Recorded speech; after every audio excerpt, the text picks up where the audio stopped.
الكرامة.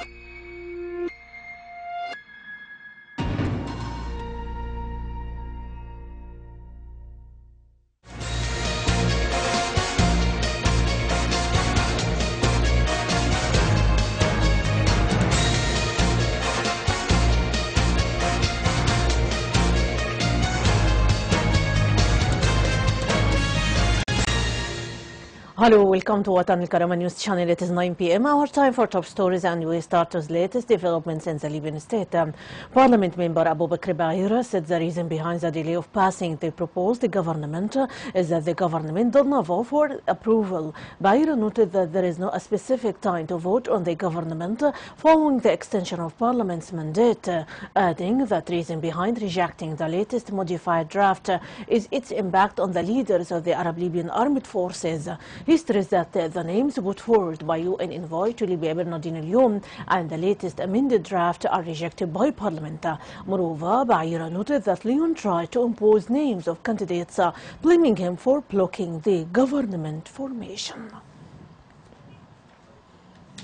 Parliament member of the Eastern region received an invitation from the elders, civil society organizations and mayors of the municipalities in the region to hold an expanded meeting in Tobruk. Benghazi Parliament member Isa Al-Aribi said that the meeting will address the emphasis on adhering to the fourth draft, only one prime minister and two deputies in the national unity government, stressing support for the parliament that should continue its work as a legislative body.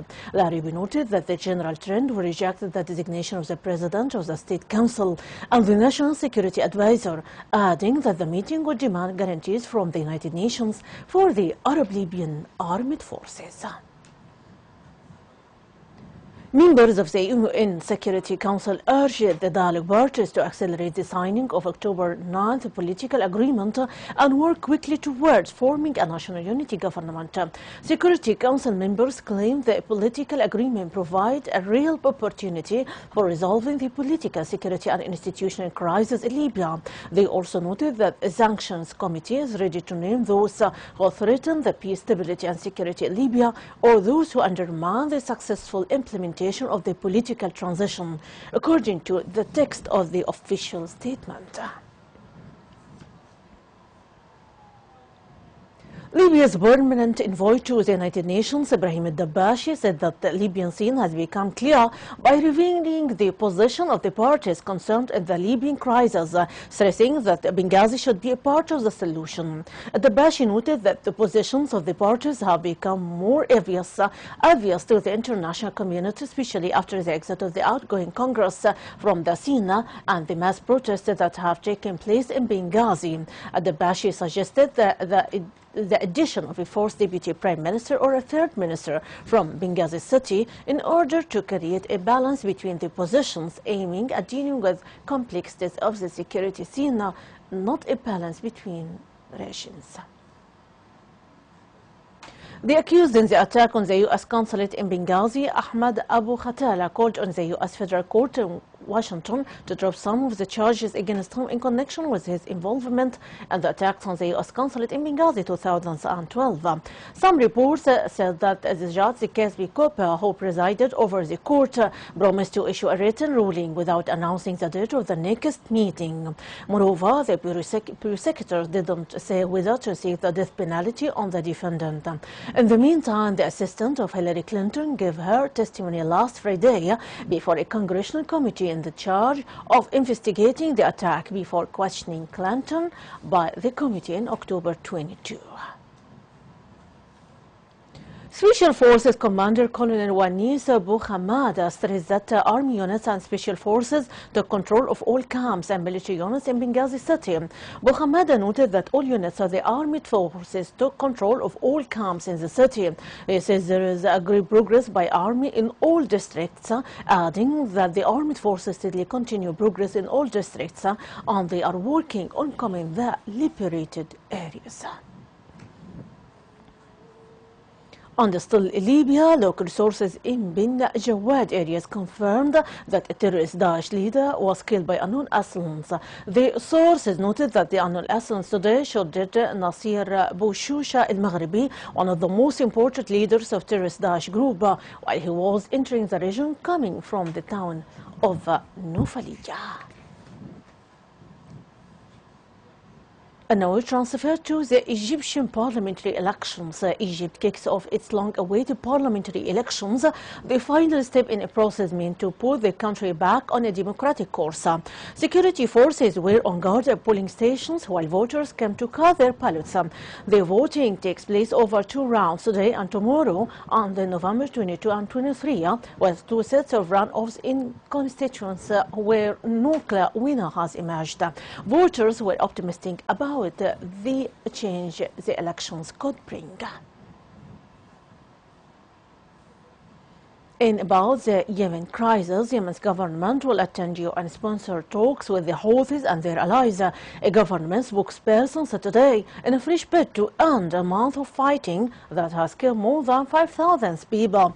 The Yemeni government said it had been studying an invitation from the United Nations to attend a new round of talks in an undisclosed location. UN Special Envoy to Yemen, Ismail Sheikh Ahmed, has been in Saudi Arabia for discussions with Yemeni President Abdurrahman Mansour Hadi and other senior Yemeni officials over the talks. A previous round of UN-sponsored talks in Geneva between the Yemeni government and the Houthis in June failed to achieve a breakthrough. Some 2 weeks after Yemeni forces led to President Abdurrahman Mansour Hadi regained control of the city of Ma'rib. Meanwhile, journalists were allowed to visit from neighboring Saudi Arabia, the key regional player in a coalition fighting Yemen's Houthis and former President Ali Abdullah Saleh. Journalists met with the governor of Ma'na, Sheikh Al-Rida, who said he was worried that the security situation of the country will worsen.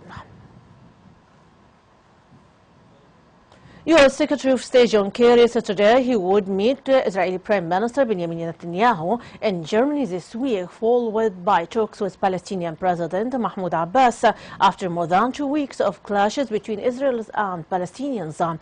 It is the most time Kerry has confirmed media reports of the meeting with both Netanyahu and Abbas. He doesn't say whether he planned to meet Abbas, only that it would be in the Middle East. However, the meeting is widely expected to take place in Jordan. Kerry said during lunch at UNESCO's headquarters in Paris, later this week I will meet with Prime Minister Netanyahu because he will be in Germany, and then I will go to the region. I will meet with President Abbas, King Abdullah and others.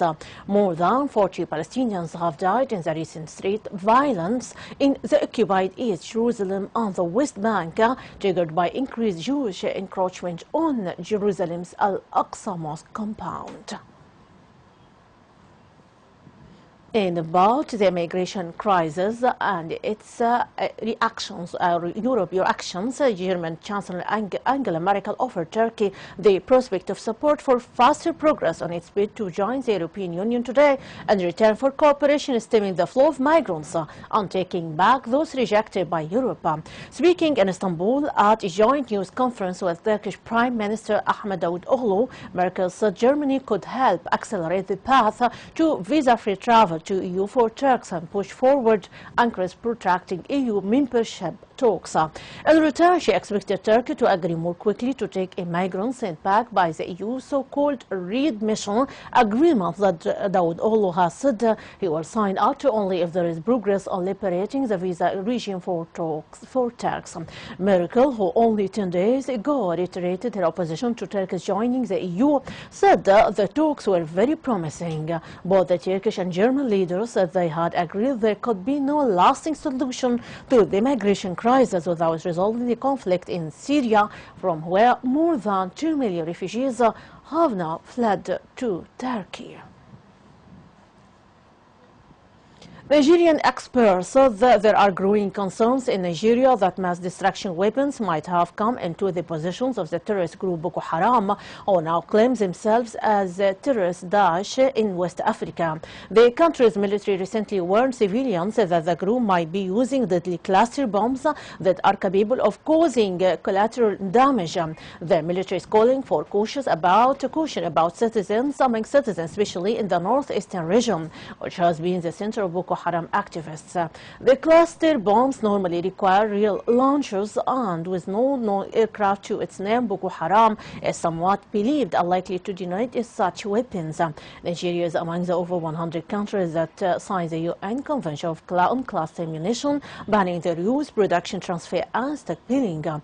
The country is there to ratify the 2010 Convention and declare its stockpiles and detail how it could get rid of them. So far, Boko Haram's activities have left tens of thousands dead and more than 2 million displaced from their homes.